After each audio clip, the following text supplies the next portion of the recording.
Hello everyone. आज का topic है मेंटेनेंस।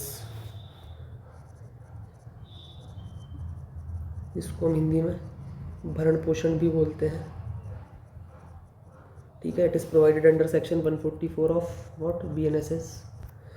पहले ये CRPC में सेक्शन 125 हुआ करता था। ये इसका हेडिंग है order for maintenance of wife's children and parents. तो इससे हमको ये क्लियर होता है कि husband not allowed to claim maintenance. Husband allowed नहीं है। सिर्फ तीन ही लोग मेंटेनेंस, तीन ही कैटेगरी जो है वो मेंटेनेंस क्लेम कर सकती है। एक तो वाइफ, दूसरा चिल्ड्रन और तीसरा पेरेंट्स। तो जो वाइफ्स हैं, वाइफ्स किससे करेंगी क्लेम? अपने हस्बैंड से। चिल्ड्रन हैं वो किससे करेंगे? अपने फादर मदर से। जो पेरेंट्स हैं वो किससे करेंगे? अपने सन और डॉटर से। ठीक है। अब इसका सेक्शन 144 जो है वो कंप्लीट लॉ बताता है about maintenance. Subsection 1, if any person having sufficient means neglects or refuses to maintain. कोई भी पर्सन जिसके पास सफिशिएंट मीन्स है, नेग्लेक्ट करता है या रिफ्यूज़ करता है मेंटेन करने से अपनी वाइफ को। ए है हिज वाइफ जो कि अपने आप को मेंटेन नहीं कर पा रही है। बी हिज लेजिटिमेट और इलेजिटिमेट माइनर चाइल्ड, अपने लेजिटिमेट और इलेजिटिमेट माइनर चाइल्ड को, वेदर मैरिड और नॉट, वो मैरिड हो या ना हो, लेजिटिमेट हो या इलेजिटिमेट हो, अगर वो माइनर चाइल्ड है और अपने आप को मेंटेन करने में असमर्थ है, अनेबल टू मेंटेन इटसेल्फ, उसको सी हिज लेजिटिमेट और illegitimate child not being a married daughter who has attained majority where such child is by reason of any physical or mental abnormality or injury unable to maintain herself। उसका legitimate या illegitimate major child जो कि major हो चुका है but किसी कारण से फिजिकल और मेंटल एबनॉर्मेलिटी है उसको, या कोई इंजरी है जिसके कारण वो अपने आप को मेंटेन नहीं कर पा रहा है, उस केस में डी बोलता है हिज फादर और मदर। ठीक है। Unable to maintain herself. तो ये चार कैटेगरी हैं कि कोई पर्सन अपनी वाइफ को या अपने लेजिटिमेट और इलेजिटिमेट माइनर चाइल्ड को, तीसरा अपने लेजिटिमेट और इलेजिटिमेट मेजर चाइल्ड को जो कि किसी फिजिकल और मेंटल एबनॉर्मेलिटी या इंजरी के कारण अपने आप को मेंटेन नहीं कर पा रहा है, चौथी कैटेगरी है फादर और मदर जो अपने आप को मेंटेन नहीं कर पा रहे हैं। तो अगर कोई आदमी, कोई person having sufficient means neglect और रिफ्यूज़ करता है इन चार कैटेगरी के लोगों को मेंटेन करने से, तो आज judicial magistrate of first class, ठीक है, who is empowered to order maintenance, judicial magistrate of first class empowered to order maintenance. ठीक है। A judicial magistrate of first class may, upon proof of such neglect or refusal, order such person to make a monthly allowance for the maintenance of his wife or such child, father or mother, at such monthly rate as magistrates thinks fit, and to pay the same to such person as magistrate may from time to time direct। तो judicial magistrate of first class upon proof of such neglect और refusal order कर सकता है उस person को जो maintain नहीं कर रहा है, to make a monthly allowance for maintenance of his wife. Husband को ऑर्डर करेगा कि अपनी वाइफ के लिए, फादर को ऑर्डर करेगा अपने चाइल्ड के लिए, और फादर एंड मदर के लिए ऑर्डर करेगा अपने सन और डॉटर को, कि आप मंथली अलाउंस इस मंथली रेट से आप पे करें। ठीक है। इसका प्रोविज़ो पढ़ लेते हैं हम। Proviso 1, provided that judicial magistrate may order the father of minor female child referred to in clause B to make such allowance until she attains majority, if judicial magistrate satisfied that the husband of such minor female child, if married, is not possessed of sufficient means। तो ये कहता है कि जो minor female child है जिसकी marriage हो गई है और उसने अभी तक मेजोरिटी अटेन नहीं करी है, उस केस में फादर जो है उसको कंपेल कर सकता है जुडिशियल मजिस्ट्रेट मेंटेनेंस और अलाउंस के लिए कि वो अपने फीमेल चाइल्ड को मेंटेन करे। किस केस में? If the husband of such minor female child is married is not possessed of sufficient means, जो उस माइनर फीमेल चाइल्ड का हस्बैंड है वो केपेबल नहीं है उसको मेंटेन करने के लिए उसकी वाइफ को। ठीक है। सेकंड प्रोवाइजो भी पढ़ लेते हैं। Provided further that judicial magistrate में during the pendency of proceeding regarding monthly allowance for maintenance of this subsection order such person to make monthly allowance for interim maintenance for his wife or such child, father और mother। Second proviso पहले तो आप ये समझ लीजिए कि maintenance जो होता है, मेंटेनेंस दो होते हैं, एक परमानेंट एक इंटरिम। तो इंटरिम क्या होता है?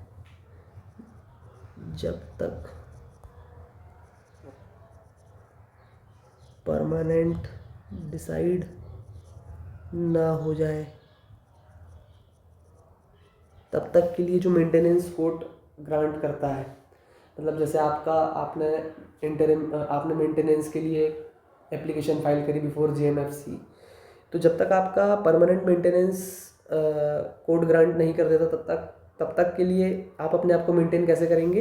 तो उस सिनेरियो में आप परमानेंट मेंटेनेंस के साथ एक इंटरिम मेंटेनेंस भी मांगते हैं और that maintenance is called interim maintenance for, मतलब जब तक केस चल रहा है तब तक के लिए जो एप्लीकेंट है वो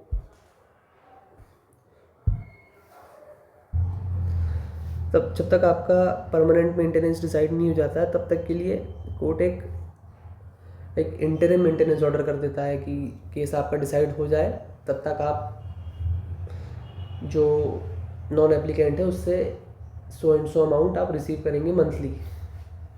ठीक है। तो यही बोलता है प्रोवाइजो 2 की जेएमएफसी में during the pendency of proceeding की पेंडेंसी के दौरान regarding monthly allowance for maintenance under this subsection order such person to make a monthly allowance for interim maintenance. ठीक है।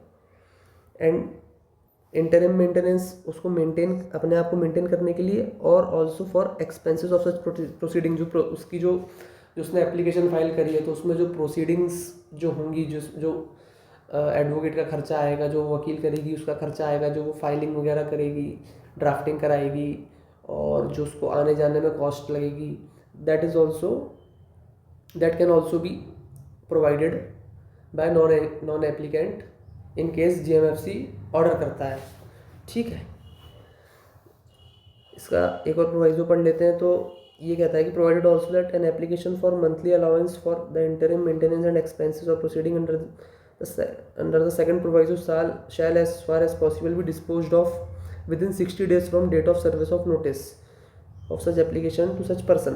तो ये जो इंटरिम मेंटेनेंस है, ये जो कोर्ट परमानेंट के पहले इंटरिम मेंटेनेंस कोर्ट डिसाइड करती है, तो ये जो है प्रोवाइजो बोलता है कि एज फार एज पॉसिबल, जितना पॉसिबल हो सके कोर्ट को इंटरिम मेंटेनेंस की एप्लीकेशन को डिस्पोज करना है विद इन 60 डेज, 60 दिनों के अंदर।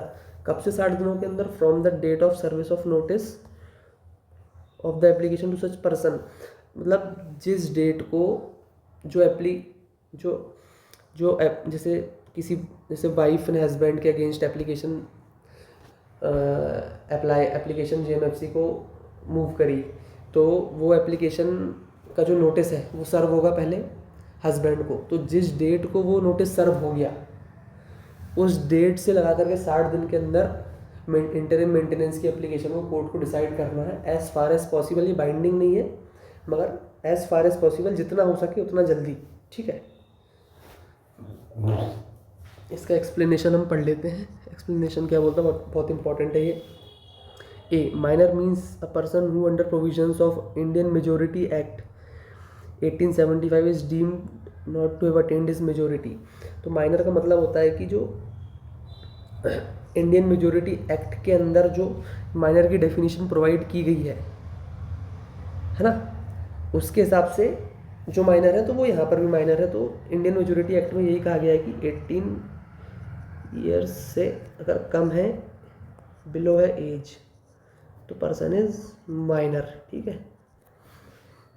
बी, ये बहुत इंपॉर्टेंट है, wife includes a women who has been divorced by or has obtained a divorce from her husband or has not remarried. मतलब वाइफ की परिभाषा इसमें बताई कि वाइफ में कौन कौन आता है। वाइफ में includes a women who has been divorced, अगर वुमेन का डिवोर्स हो गया है, अगर हस्बैंड ने उसको डिवोर्स दे दिया है या वाइफ ने हस्बैंड को डिवोर्स दे दिया है, बोथ केस में स्टिल वो वाइफ कहलाएगी और स्टिल वो मेंटेनेंस की हकदार होगी, मेंटेनेंस के लिए इंटाइटल्ड होगी। बट एक इसमें एक्सेप्शन है कि उसने रीमैरिज नहीं करी हो, ठीक है। डिवोर्स हो जाने से उसका जो मेंटेनेंस का हक है वो समाप्त नहीं हो जाता है, वो रहता है till she has not remarried, ठीक है। अब हम सबसेक्शन 2 पढ़ते हैं। Any such allowance for maintenance or interim maintenance and expenses of proceeding shall be payable from date of order or if so ordered from the date of application for maintenance or interim maintenance and expenses of proceeding as the case may be। तो ये subsection 2 ये बताता है कि जो maintenance आप जैसे court order करेगी तो किस डेट से ऑर्डर करेगी। तो दो चीज़ें होती हैं, जो मेंटेनेंस है कोर्ट के डिस्क्रिशन पर है, कोर्ट चाहे तो from the date of order, जिस डेट को ऑर्डर हो रहा है उस डेट से ऑर्डर कर दे मेंटेनेंस, या फिर अगर कोर्ट चाहे तो जिस डेट को एप्लीकेशन फाइल हुई थी उस डेट से मेंटेनेंस ऑर्डर कर दे। जैसे एप्लीकेशन फाइल हुई है समझ लीजिए आप मार्च में, ठीक है, और ऑर्डर हुआ है जून में, तो कोर्ट चाहे तो जून से मेंटेनेंस अलाउ करेगी या ये उसके डिस्क्रिप्शन पर है, या चाहे तो कोर्ट जिस डेट मतलब जिस मंथ में एप्लीकेशन फाइल हुई थी मार्च से, इस डेट से भी प्रीवियस डेट से भी कोर्ट मेंटेनेंस ऑर्डर कर सकती है कि आप ये 3 महीने का भी पे करें and then going forward of आप जो है आप आगे के मंथ्स का पे करें, ठीक है। Subsection 3, if any person so ordered fails without sufficient cause to comply with the order, any such magistrate may for every breach of the order issue a warrant for levying the amount due in manner provided for levying fines and may sentence such person for a whole or any part of each month's allowance for maintenance or interim maintenance and expense of proceeding as the case may be, remaining unpaid after the execution of warrant, to imprisonment for a term which may extend to 1 month or until payment। तो ये जो है ये उसका execution है कि अगर in case जैसे कोर्ट ऑर्डर कर देती है और जिसको कोर्ट ने ऑर्डर किया है कि आप मेंटेनेंस आप अलाउंस आप पे करो और वो पर्सन बिना किसी सफिशिएंट कॉज के ऑर्डर का कंप्लायंस नहीं करता है, मेंटेनेंस पे नहीं करता है, तो for every breach of order, हर मतलब जैसे कोर्ट ने बोल दिया कि आप एवरी मंथ 10,000 रुपीज़ पे करेंगे, तो जैसे इस मंथ आपने कर दिया अगले मंथ आपने नहीं किया, तो for every breach of order जिस मंथ आप नहीं करेंगे पे, हर एक ब्रीच के लिए कोर्ट जो है इशू वारंट इशू करेगा फॉर अमाउंट को रिकवर करने के लिए वारंट इशू करेगा। और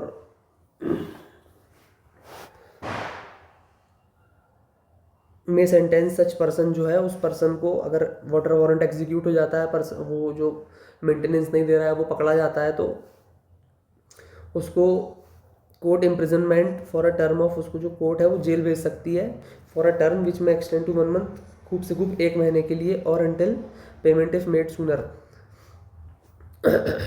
या तो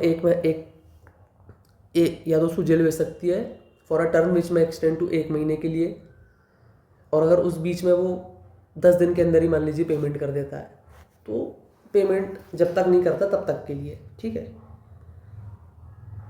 ये प्रोवाइजो बहुत इंपॉर्टेंट है। Provided that no warrant shall be issued for recovery of any amount due under this section unless application be made to the court to levy such amount within a period of 1 year from the date of on which it became due. तो ये proviso बहुत ज़्यादा important है कि आप समझिए ना, एक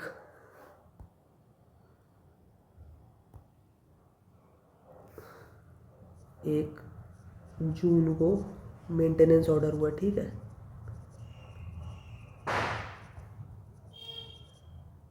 ठीक है ना, ठीक है, 1 जून से लेकर के 1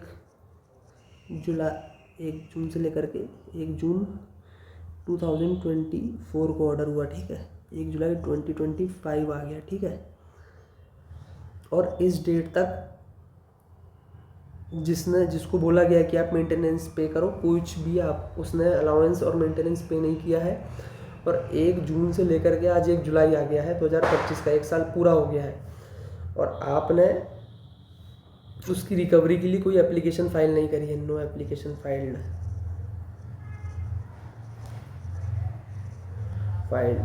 तो जो टाइम पीरियड है कि 1 जून को जो मेंटेनेंस ड्यू हुआ है, उसकी एप्लीकेशन आप कब तक फाइल कर सकते हैं? अगले 1 जून तक, 1 साल तक, है ना। 1 जुलाई आ गया है तो अब आप जून का मेंटेनेंस, जून 2024 का मेंटेनेंस कांट क्लेम, ठीक है। यही है कि जो आपको रिकवरी आपको जो करनी है मेंटेनेंस की, तो आप with in period of 1 year आप करें। जैसे जुलाई 2024 का मेंटेनेंस अगर ड्यू हुआ है तो बिफोर जुलाई 2025 आप एप्लीकेशन मूव कर दें कि हमको जुलाई 2024 का मेंटेनेंस दिलाया जाए, then only court can help, otherwise court also can't help, because this is what law says कि एक साल के बाद जो भी रिकवरी है वो नहीं हो पाएगी अगर आप with in 1 year application file नहीं करते हैं, ठीक है। Provided further that if such person offers to maintain his wife on condition of her living with him and she refuses to live with him, such magistrate may consider any grounds of refusal stated by her and may make an order under this section notwithstanding such offer if he is satisfied that there is just ground for doing this। तो ये कहता है कि even if such person offers to maintain, अगर वो जो maintain नहीं कर रहा है वो पर्सन ऑफर भी करे मेंटेन करने को उसकी वाइफ को, ऑन कंडीशन कि वाइफ मेरे साथ रहेगी तो मैं उसको मेंटेन करूंगा, लेकिन वाइफ मना कर देती है कि she refuses to live with him, such magistrate may consider any grounds. जो मजिस्ट्रेट है वो even after this offer by husband कि आप मेरे साथ रह लो, मैं मेंटेन करने को तैयार हूँ आपको, magistrate may consider any grounds. Magistrate जो है वो कि किसी भी ग्राउंड को कंसिडर करके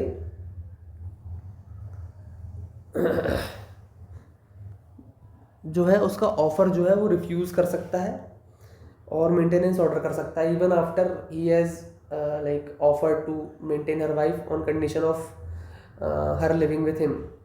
तो मजिस्ट्रेट कह सकता है कि नहीं, ये आपके साथ नहीं रहेगी, इसके पास सफिशिएंट कॉज है आपके साथ ना रहने का और हम आपको ऑफर को डिक्लाइन कर रहे हैं, आप उसको मंथली मेंटेनेंस आप प्रोवाइड कराएं। कोर्ट ऐसा भी कर सकता है। तो ये वाला प्रोवाइसो यही बोलता है। एक्सप्लेनेशन इसका पढ़ लेते हैं। If husband has contracted marriage with another woman or keeps some stress, it shall be considered to be a just ground for his wife's refusal to live with him. तो अगर जो हस्बैंड है वो अगर कोई दूसरी मैरिज कर लेता है या दूसरी मैरिज किसी और वुमेन के साथ कर लेता है या फिर कोई मिस्ट्रेस रखता है, तो ये जो है ये एक जस्ट ग्राउंड होगा, एक अच्छा ग्राउंड होगा wife's refusal to live with him. मतलब वाइफ इस ग्राउंड पे मना कर सकती है हस्बैंड के साथ रहने के लिए कि वो एक दूसरी वाइफ ले आया है या फिर वो किसी मिस्ट्रेस को रखता है। तो it is a just ground for women to say that I can not live with him, ठीक है। और मजिस्ट्रेट इस ग्राउंड को कंसिडर कर सकता है। No wife shall be entitled to receive an allowance, ये बहुत इंपॉर्टेंट है। Subsection 4, no wife shall be entitled to receive an allowance for maintenance और interim maintenance and expenses of proceeding from her husband under this section if she is living in adultery or if without any sufficient reason she refuses to live with her husband or if they are living separately by mutual consent। तो 3 scenario हैं जब wife जो है वो entitled नहीं होगी to receive maintenance, ठीक है। फर्स्ट, अगर wife is living in adultery, ठीक है, एडल्ट्री कर रही है वाइफ। दूसरा, विदाउट सफिशिएंट रीज़न, अगर वो living sufficient reason living separately, ठीक है। और थर्ड,